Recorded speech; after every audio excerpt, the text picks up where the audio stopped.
આજે વર્ષ 2026-27 માટે 1286 કરોડનું બજેટ રજૂ કરવામાં આવ્યું છે। ટાઉન હોલ ખાતે યોજાયેલી વિશેષ સામાન્ય સભામાં આ બજેટ જાહેર કરાયું હતું। ગત વર્ષના 847 કરોડના બજેટની સરખામણીએ આ વખતે બજેટની રકમમાં નોંધપાત્ર વધારો જોવા મળ્યો છે। આ બજેટમાં શહેરીજનો પર કોઈ નવો ટેક્સ લાદવામાં આવ્યો નથી। બજેટની મુખ્ય હાઇલાઇટ્સમાં સામાન્ય જનતા પર કોઈ નવો વેરો નહીં, ઇલેક્ટ્રિક વાહનો પર ટેક્સ મુક્તિ, રેન વોટર હાર્વેસ્ટિંગ પ્રોજેક્ટ અને સોલર રૂફટોપ ઇન્સેન્ટિવ સ્કીમની જાહેરાતનો સમાવેશ થાય છે। આ પહેલ ગ્રીન નવસારીના નિર્માણ પર ભાર મૂકે છે। સ્વચ્છતાના ક્ષેત્રે શહેરના વોર્ડને ઝીરો વેસ્ટ વોર્ડ તરીકે વિકસાવવાનું લક્ષ્ય રાખવામાં આવ્યું છે। મધ્યપ્રદેશના ઇન્દોર શહેરની જેમ નવસારીને સ્વચ્છ અને સુંદર બનાવવાનો નિર્ધાર વ્યક્ત કરાયો છે।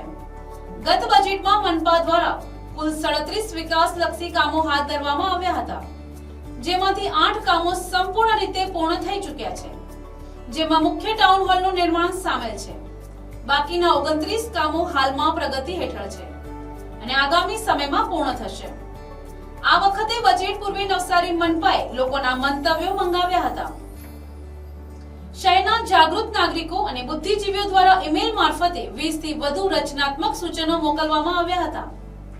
તંત્ર દ્વારા આ સૂચનોનો અભ્યાસ કરી ડ્રેનેજ સિસ્ટમ, શુદ્ધ પીવાનું પાણી અને સ્ટ્રીટ લાઇટ જેવી પાયાની સુવિધાઓ માટે કરોડોની જોગવાઈ કરવામાં આવી છે। આ બજેટમાં શહેરના મુખ્ય માર્ગોના બ્યુટિફિકેશન પર પણ ભાર મૂકવામાં આવ્યો છે। મહાનગરપાલિકાના નવા દરજ્જા મુજબ શહેરને આધુનિક સુવિધાઓથી સજ્જ કરવા માટે આ બજેટ એક મહત્વપૂર્ણ પગલું સાબિત થશે। ખાસ કરીને ગ્રીન એનર્જી અને વેસ્ટ મેનેજમેન્ટ પર ધ્યાન કેન્દ્રિત કરીને નવસારીને સ્માર્ટ સિટી તરફ લઈ જવાની નેમ વહીવટદારોએ વ્યક્ત કરી છે। આજે નવસારી મહાનગરપાલિકાનો વર્ષ 2026-27 નો બજેટ નવસારી મહાનગરપાલિકાના માનનીય વહીવટદાર શ્રી અને કલેક્ટર શ્રી નવસારીની અધ્યક્ષતામાં રજૂ કરવામાં આવ્યો હતો। નવસારી મહાનગરપાલિકાએ ગયા વખતે 847 કરોડનો બજેટ રજૂ કર્યો હતો। આ વખતે 1286 કરોડનો જે છે અમે બજેટ રજૂ કર્યો છે। આ બજેટના સાથે સાથે ઘણી બધી મહત્વપૂર્ણ જાહેરાત અને એનાઉન્સમેન્ટ પણ કરી છે, જે કામો કા જે સ્કીમો જે છે શહેરમાં આવના એક વર્ષમાં જે છે લાગુ થવાની છે। સાથે સાથે આ વર્ષના અમારો બજેટનો જે મુખ્ય જે હેતુ છે, જે મુખ્ય અમારો કામ છે, જે ઇન્ફ્રાસ્ટ્રક્ચર છે, જેમાં પણ ડ્રેનેજ, વોટર, સ્ટ્રોમ વોટર અને રોડ નેટવર્કને મજબૂત બનાવવાની કામગીરી કરીશું। અને આના સાથે સાથે શહેરમાં સાફ સફાઈ અને ઇલેક્ટ્રિસિટી લાઇટિંગનો પણ જે છે અમે આખો પ્લાન કર્યો છે।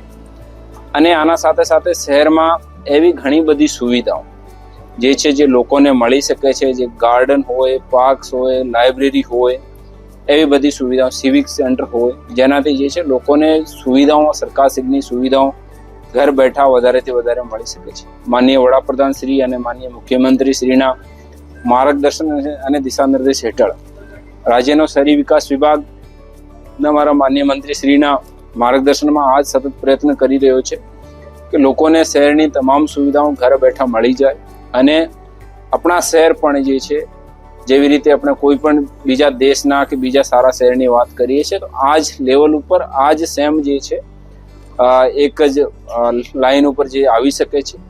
અને એવી જ રીતે સાથે સાથે 2030માં જ્યારે ગુજરાત કોમનવેલ્થ યોજવી રહ્યો છે, ત્યારે પણ નવસારીના જે છે ખેલાડીઓને, નવસારીના જે છે રમતવીરોને પણ આમાં અમે જાહેરાત કરી છે કે આને વધારેથી વધારે પ્રોત્સાહન મળે અને એ લોકો જે છે ત્યાં ઇનામ જીતી શકે છે અને પ્રોત્સાહન મળી શકે છે।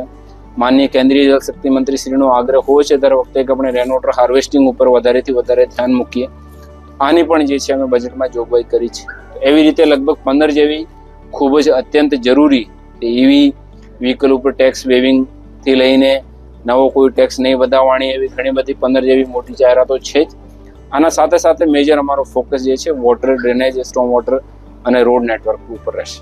Bureau report, NTC news, Navsari.